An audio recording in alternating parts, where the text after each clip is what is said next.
Lightning like Steve McQueen. I'm in the fast lane when the light turns green. And I built tough, I ain't nothing but grit. Cause I made rugged blood, sweat, and spit. Yeah, like a horse I fly. Better push yourself in for a bumpy ride. I like to play hard, but I work harder. And I weather the storm cause I'm built stronger. What is up, ladies and gentlemen? We are back. We are live. It is the Freight Coach Morning Show, the top morning show in transportation, coming to you guys every single weekday, 8:30 a.m. Pacific, 10:30 Central, to break down some industry headlines and, most importantly, provide some actual insight into what you can do with all of this information.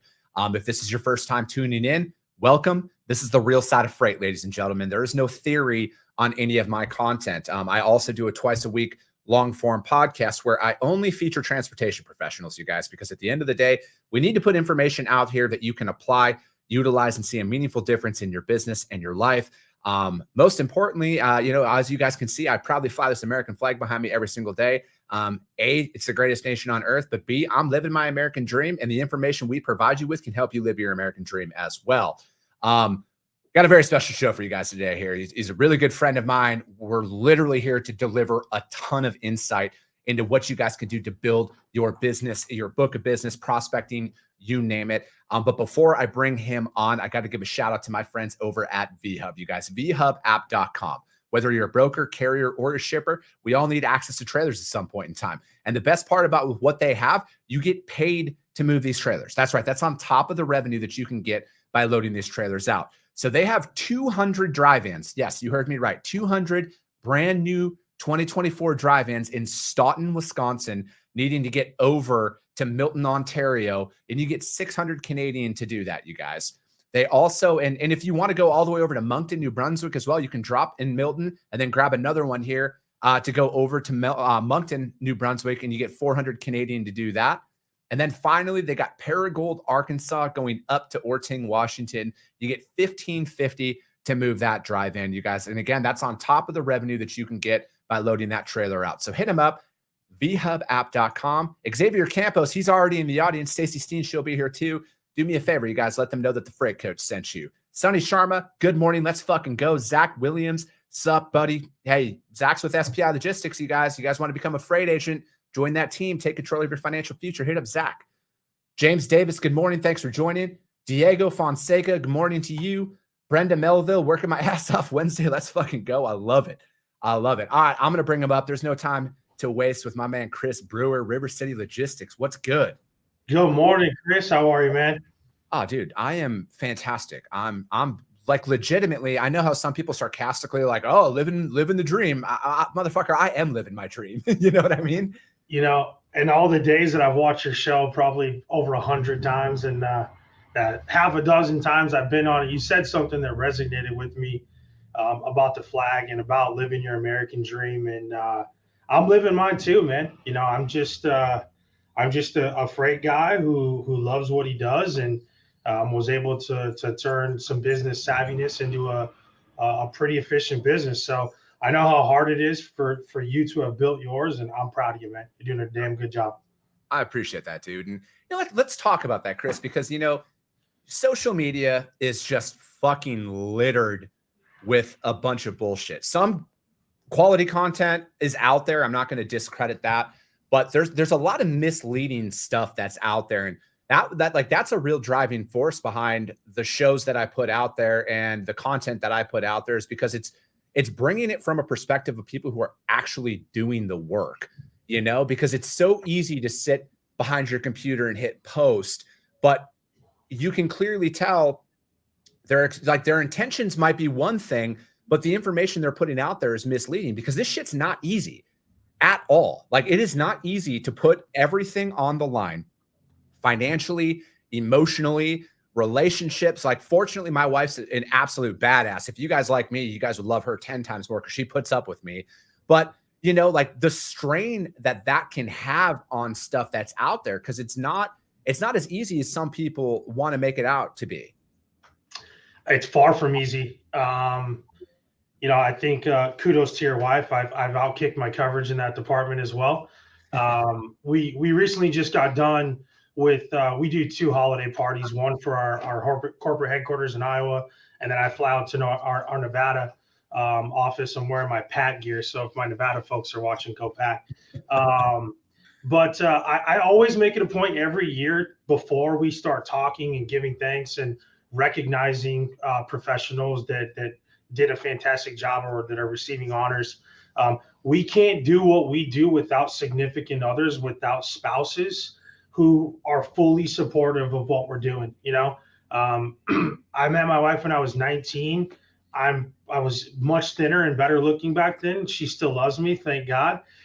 But I can almost guarantee you at 19 years old, she probably wouldn't have agreed to sign up to somebody putting their entire life savings on the line, their name, their credit, their reputation, to live out his American dream, which was mine. So I know that you and your wife are in the same position. And you're right, man. I think, I just have to come out and say, I'm tired of people on LinkedIn turning it into a complaining fest. It's starting to resemble Facebook a bit too much for me. I'm not a big content creator. I do like to post real situations. If you do follow me or look at the things that I post, it's generally tips and tricks on how to not do the things that I did that were end up being mistakes. I just think that we need to change our mindset on the content that we create. That's all. Yeah, no, I'm right there with you, man. And I get it, because people are people are concerned about algorithms. They want that instant gratification. And coming from somebody who's been creating content now for, every single day, essentially for the last 3 years, that's a short-lived strategy. Because and again, I was guilty of that too. I wanted that rush of why doesn't anybody like what I'm saying? But the problem with that, and there's a direct correlation to sales, is desperation starts to creep in, because you want, you got to keep pushing the envelope. And what you don't see is you're pushing people away. The more desperate you get, the more, I'm not going to say don't speak your mind, but the more controversial you want to get on posting. And we all know what it is. If you're going to fucking sit there and bitch and moan about carriers and bitch and moan about shippers and how we're, the only ones who never fuck anything up as brokers.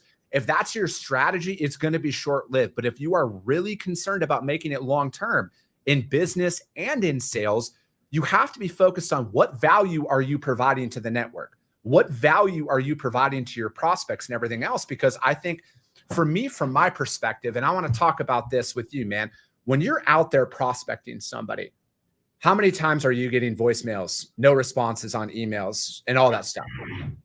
I mean, I always like to say that a 5% return rate is a win. It's probably more closer to 3, but I think selling a service is a lot harder than selling a product. Yeah. But selling a service is selling yourself, selling your name, selling your image.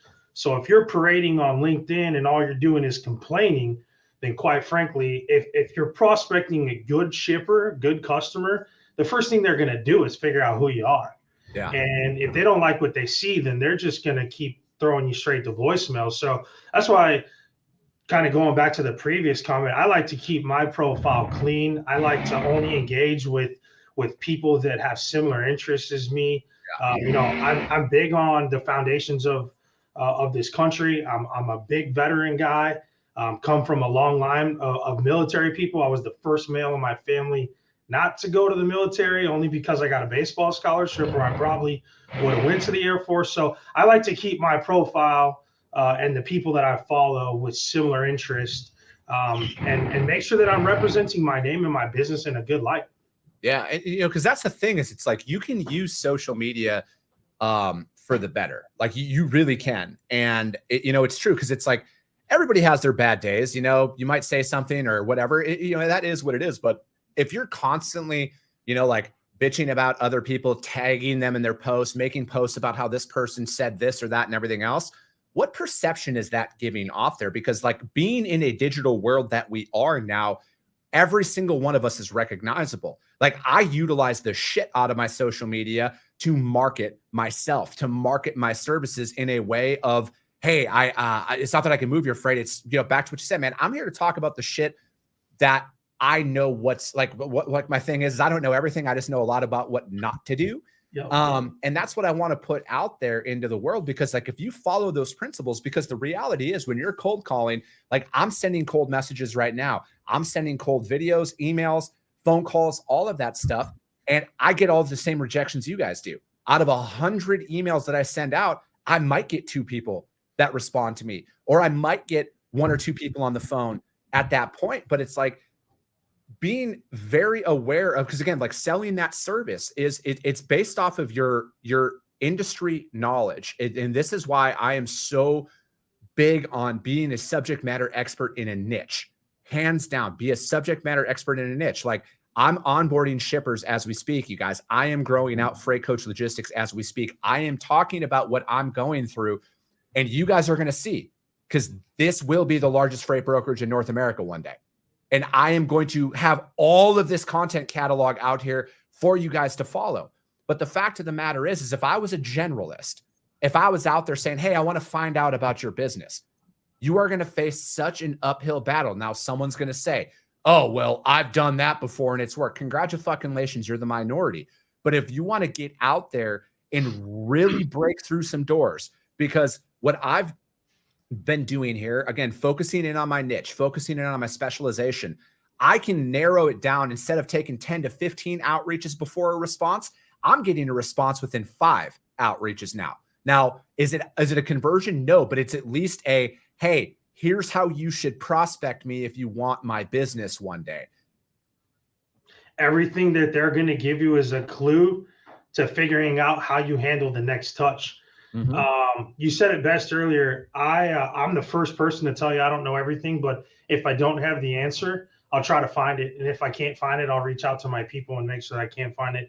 I think Patrick Bet-David said this on a YouTube post that he had. He said, good sales organizations that make it to the top create a sales religion and don't deviate from that process, right? Yep. So your sales religion is niche, right? I know what you do. I know how you do it. You're the best at it, Chris. Ours is very similar too, in the sense that we are going to be exceptional at 1 or 2 modes, and we're going to sell that service really hard. I'm not going to sit here and promise you that I'm the king of drayage when I'm not. Yeah. You know, what I am is expedited food and beverage. That's what we're going to do very, very well, both dry van and reefer. So we're generally prospecting people that fit our mold. And if you're looking to find out some information about somebody, then you've already lost your chance. You better go in there with some information. You better know what they do on an annual basis in terms of revenue. You better figure out where they operate, where their DCs are, where their manufacturing plants are. Try to pair that up with your current network. If you know you've got 25 inbound shipments a week to Nashville and they're in Lebanon, well, then, hey, that's a match made in heaven. But if you don't speak to that early on in those first few messages, you've already lost their attention. Yeah. And you know, because again, like, there's so much information out there on the internet right now. Like, literally everything you need to know about a prospect is online. It just takes effort to find it, but you can find their distribution networks. You can find where their clear problem areas are. Like, anybody who's been in this industry, like, okay, I'm not going to say anybody who's been in this industry for a long time. If you're newer in freight, all right, if you look at a map, they only list the major cities out on the map, right? Like in Arizona here, you're going to see Phoenix and you're going to see Tucson on the map. But what other major cities or shipping cities are out there? There's a ton in the state of Arizona alone, and that's everywhere. So again, it's like, if you're looking at a company and they're like, hey, we got facilities in Dallas, Houston, Kansas City, and Atlanta, Georgia. Oh, and we also have this random one up in Nebraska. Where do you think they're going to need the most attention? It's not in the guy. Yeah. And that's exactly it. It's like, and you can find that on their website and it's all listed out right there. So it's like, if you're going to prospect somebody, look at it from that perspective, because, you know, you are just like me. When I'm reaching out, I'm just another broker to these individuals. It doesn't matter that I have 12 years experience. It doesn't matter that I would put myself up against anybody in the fucking industry when it comes down to knowledge and everything else. That's irrelevant while I'm prospecting. They don't know me from any other motherfucker out there that's sending that email. Yeah. I'm getting so many responses back from people. I would say my sales team as a whole is, you know, hey, we're getting flooded. We're being bombarded. You know, and that's pretty common right now, you know, especially given the time of the year, but it also specifically more to when tonnage in general is down and freight volumes are down as a whole. So I put something on LinkedIn about separating yourself, and I got a lot of really good responses from it. And that was just me being truthful. I mean, I share my experiences on LinkedIn and try to give tips and pointers, because our industry as a whole can be better, right? Good competition is good for me. Iron sharpens iron. When you and I sit down and chat, just when it's off the air and stuff, it's like, hey, I like what you said there. I'm going to resonate with that. I'm going to use that, and vice versa. Collaboration is a good thing. Competition is a fantastic and beautiful thing. So to your point, I like what you're talking about, but I got to hammer home the idea that you've got to know who you're dealing with. This is not, the 2015s, 2016s of the world anymore, where, if you, through how many years of experience you had in there, you're probably going to get a meeting. Like, those days are done. Yeah. And you can't, it's sending that general email too. Like, I think a lot of people overlook how they react in their personal lives on how they would prospect somebody. Because I know personally, if I get an email from somebody and it is a massive body and and I don't know the individual, I'm not going to read that. But if it's something that's like 2 sentences, 3 sentences, I'll be like, all right, I'll at least read it. Now, there's a lot of correlation between how you should prospect and how you act in your personal life with that. Because if you're sending out there that, hey, we're the best at everything, it's like going in there and offering dry van services to a reefer shipper is the fastest way to turn you off. Even if it's a general, hey, we can do dry van, reefer, flatbed, drayage, fucking unicorn, hot shot, whatever you want to call it, that's going to turn somebody off, because they're like, I literally need none of that. I need reefer. I need none of this stuff. So tailoring your outreach to the prospect. Now, if you're starting from scratch, you got nothing, and you're like, hey, I'm just going to reach out to as many people as possible, knock your socks off as much as you want. I would highly recommend you really scale it back in to one commodity in one region. If you're in, if you're in Dallas, if you're in Texas, for example, focus on the Texas Triangle. If you don't know what that is, it's Dallas, San Antonio, over to Houston, back up to Dallas. Focus on that. Again, you would be floored on how much freight actually moves through there, because what you'll be able to identify is patterns. All right. You need to see, hey, this prospect is having trouble into this region. Now that I've found some capacity for that, I'm going to offer that to the next shipper who's down in, say, San Antonio, because chances are they're having the exact same thing. Because produce markets, for example, kind of all ship into the same area, and they all follow each other. So, like, again, there are a lot of patterns out there. A lot of good information. I want to touch on a few things. One, what you said about you and I are in the same boat. Anytime you've got that title on LinkedIn or your website, you're going to get all the solicitations, right? For the most part, if it doesn't hook me in 2 sentences, I'm probably not going to read it. Yeah. And that's not me being rude. That's just the fact of the matter of there's only so many seconds and minutes and hours in the day. And when I'm at work, I try to jam as much as I can in so I can, be a family man at home. If it doesn't hook me quick, then quite frankly, it's probably not going to be a good fit. And I use that same style, and I teach my entire sales division the same process. I don't want to see a monologue. I want to see 1, 2, 3, maybe 4 lines of content and a couple of bullet points on what River City is, who they are, where they operate, and what they're great at. That's going to get you the best result. And then you touched on being an expert in subject matter. I couldn't agree anymore. Don't sell something that you're not, because when you do get an opportunity to speak to somebody, a prospect, they're going to eat you alive if you don't speak their language. Yeah. Dude, so how do you handle objections in sales? Because I know that's one thing is, we're asset only. We're not busy right now. We're good with our current network. Those are essentially your customer routed, vendor routed. Those are essentially the objections that you're going to be faced with. How do you handle them?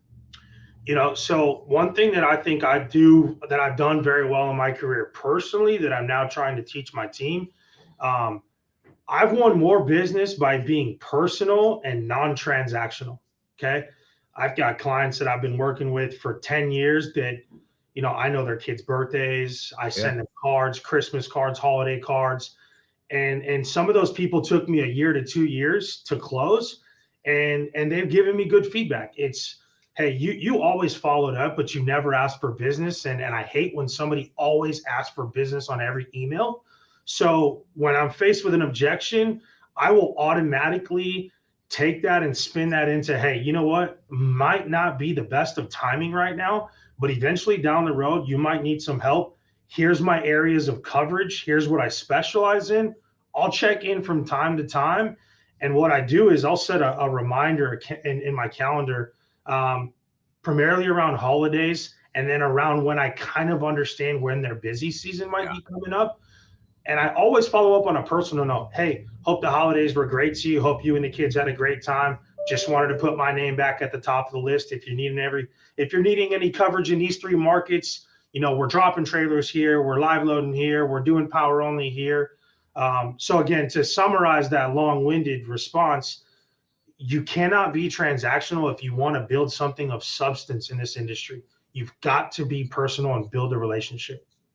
Yeah. And, because like for me personally, man, like the objections, like I'm getting faced with a ton of objections right now, like because it's not open deck season yet. Like that really starts ramping up depending on when the world thaws out. As we all know, that could be May where you are in northern Wisconsin, dude. Like we used to get snowstorms in April. But so it's like it's taking that information that they're telling you and like, all right, so how can I, for a prime example, like, hey, we're good with our current network right now. We're loyal to them. Okay, perfect. I'm not here to pepper them every single week with I need your freight. Where's your freight? Where's your freight? Where's your freight? What value can you add to somebody? Like that's really where your focus needs to be, because I know the people that I'm targeting, I know when they're going to start picking up. I know when there's going to be a last minute order that pops up, or it's going to start happening more frequently, and their current network might not be able to be able to execute upon that. But if I don't follow up in a non-salesy manner, because again, to me, it's like they just need to see my name. They just need to see my name. It's going to happen before I know it. I'm the top of mind of them for when their current network can execute upon them. Because if they say that we're good right now, that's not hey, here's my trucks. Here's my trucks. I got trucks for you. Stop with that. Don't ask to send over your customer packet to get set up. So like when they need me, we'll be right. Fuck that stuff. That's very off-putting in those moments. For me, it's like, again, if you're a subject matter expert in a certain field, do some research. Like, hey, here's an emerging technology out there. Like, how are you guys combating, the push for electric and construction equipment? I saw that you guys have this. Here's what, something else is out there. Send information that could be of benefit to them. They know you have trucks. Like you fucking stop at that point. The expectation is that we have to have trucks. That's how we have a job, right? So don't tell them the obvious, right? I like to say, I get this from my partner. He's probably the most persistent person I know. Persistence is great, but planned persistence is better. And what I mean by planned persistence is what I was talking about seasonality, about good information, educational pieces, building a relationship and rapport around seasonality, holidays, checking in how they are personally. What's their home life look like? What does vacation look like this summer? That stuff goes so much farther than, saying, hey, I've got trucks. Here's the deal. I've got trucks with my logo on them, but that doesn't mean that I have a truck for you every day. The expectation should be, this is what I can do. And over time, if we can come together and meet, then now we're collaborating, right? Now we're talking about, hey, I'm good in this market, but if you can help me over here, there might be an opportunity. I'm not automatically saying, hey, let's get set up. I don't want to get set up with every vendor in the country. I like to be very picky on who we do business with, because, not everybody's going to operate the same way. But if you can get an understanding of what each party is looking for, then that's that long-term strategy and growth that I'm talking about. Yeah, I do. So Matt Fink says preach it, but he also says people who send a calendar invite as a cold open with no context should go straight to jail. I agree. Thank you. Whoever you are, thank you. Matt Fink said that. But, I'm also, because I'm trying to think, like, how can I be more creative in my approach? And I think, if you look at it over these last couple of years, there's been issues with sourcing raw materials. There's been issues with, whatever you want to put at it. So I like thinking, like warehousing space, for example. So like, fortunately, I know a lot of people now, so it's like sending them information like, hey, if you guys ever need help with like I've identified that this is a quality company, maybe reach out to them. Like, how can I help their business without having their business? Because I'm a firm believer that will lead to future opportunities that are out there. Because again, like if River City is working with one of my prospects and River City's been working with them for the last 10 years, they are good with their current network. Okay. But if I really give a fuck about a prospect or a customer, what can I do to benefit their organization with no expectations in return? All right. Because again, we're in front of a computer, takes 5 seconds, send over some shit. How can I benefit them with expecting nothing in return? Because that will lead to customer loyalty. Because this might sound counterintuitive, you guys. Onboarding customers is always going to be the easy part. All right. And for those of you who are actively prospecting just like me, it doesn't seem like it when you're getting no. Because the real work will always start when they send you that first BOL. When that truck has to show up at 2:00 on a Thursday, that's when the real shit starts. All right. So again, how can you add value? How can you communicate? You're telling me that people don't understand how, like they're not formulating an opinion on how you would be to work with based on your follow-up and the depth of how you follow up. It's stuff like that, man. Like it's a whole viewpoint that you have to look through. Yeah, it goes back to what I said, I think on the podcast when I first met you 3 years ago. There's a difference between freight people and people that are entering as the market as a freight broker. Real freight people understand the cyclical nature of the sales process and building that relationship.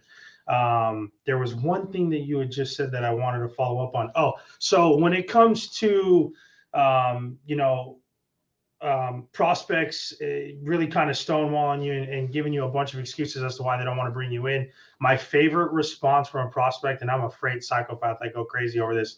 We're good with our current network and we're loyal to our vendors. I'm like, dude, I just moved you to the top of the list because that's your A-level customer. That's your ideal client.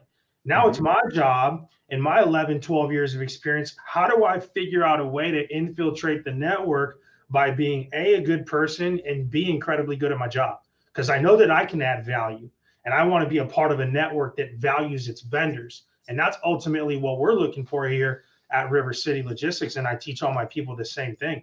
We operate in a very uniform manner. From the top down, it's, hey, we're not going after every single warehouse that's got 1 or 2 or 3 dog doors. We want to be strategic about who we do business with and make sure that it's a good benefit. It benefits both parties. Yeah. And that's exactly it. It's like knowing who your target market is, because setting people up for the sake of setting them up is not it's not an ideal approach. Like I just think, because not all business is good businesses. And this is what some of these fucking gurus on social media aren't going to tell you, because you need to vet your customers.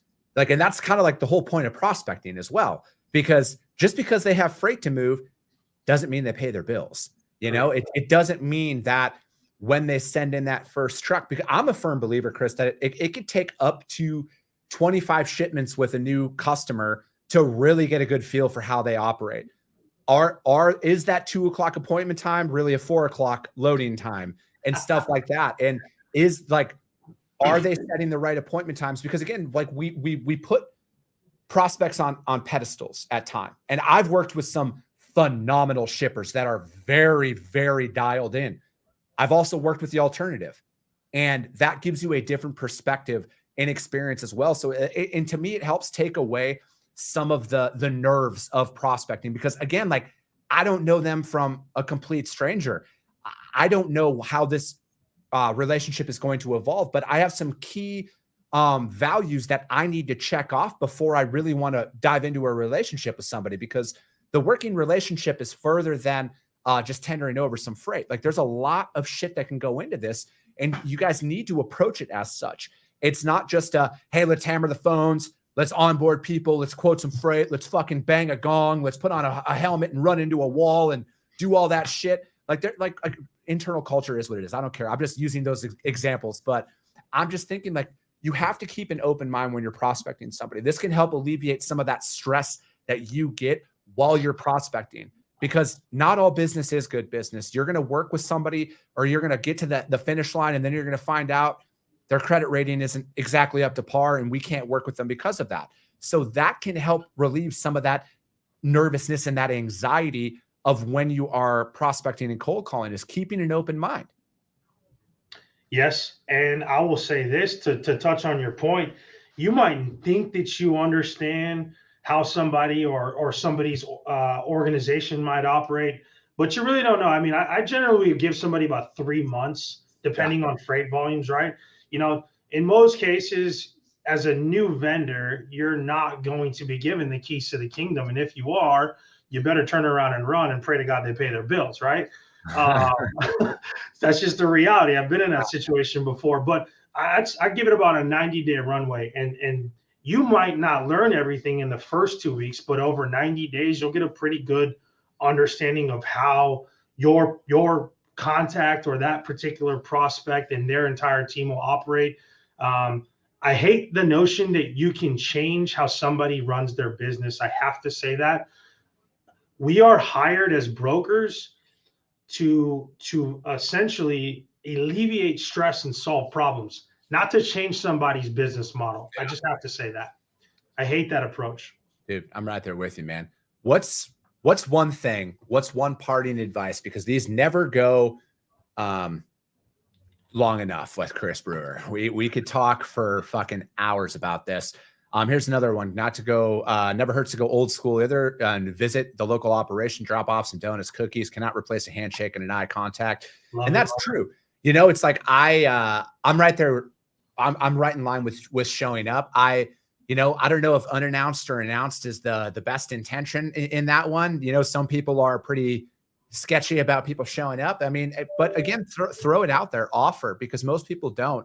Most people want to hide behind an email or a phone, but offer to come over and visit them in person. I think that's a great approach. And, you know, I have found a lot more success in going on site and seeing people in person because it is, I knew it was from Matt Fink. Matt Fink is, you know, one of those guys you guys should probably all listen to, because he's maybe one of those people who you're trying to target.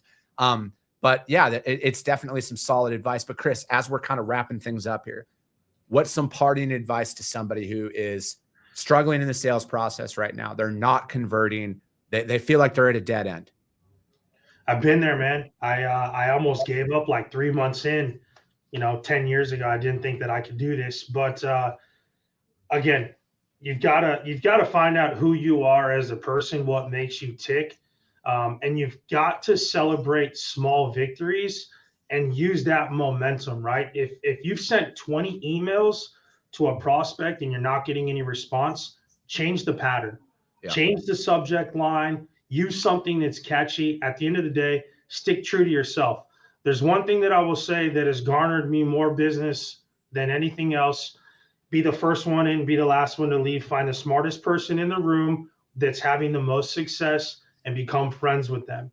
And I apologize if there's not anybody in any organization that can identify who those people are, but go to your sales leads, go to your team leads, go to your C-level executives, ask them how they got to their position. I know we run a smaller, more family-ran culture. I'm out on the floor with my people making calls as often as I can. It's not as often as I'd like it to be, but find the smartest person in the room and emulate their work ethic, and that'll get you results. Perfect. That's great. That's great advice. And that's going to be it for today, you guys. Chris will be back. This isn't going to be the last time you're going to see his strapping face on this show. We're going to continue to do this, you guys, because at the end of the day, the market that we're in right now is very much predictable in a sense. No matter what some of the headlines out there are saying, there's an opportunity no matter what. We just have to uncover that opportunity. We have to do our best to do it. And that's like, we're going to talk about this shit every single day. And as always, if you guys have any specific sales or operations related questions to Freight, not the best dating advice, guys, so don't keep that shit out of here, but to Freight, drop them in the comments over on YouTube, DM me. I'll answer them live on the show. Drop them in there out during the show and we'll answer them, you guys. This is what this is designed for. Again, this is brought to you by freight professionals for freight professionals. I sarcastically say I've only moved 3 truckloads in my career, but I've literally been doing this for 12 years. I have humbly moved tens of thousands of shipments in my career. Okay. I have onboarded customers before. I've done this, you guys. I know how fucking hard it can get and how hard it is. This is why we're here to talk about best practices to help separate from all the bullshit that's out there. So that's it for today, you guys. We'll be back tomorrow. As always, if you saw value in this, share the show, subscribe, share, rank it, do all of that. That's how we reach more people. That's how we are the top show. And that's how we're going to help more people, because if you see value in this, your network's going to see value in this as well. I appreciate you guys. I love you guys. And we'll be talking to you soon. And now we're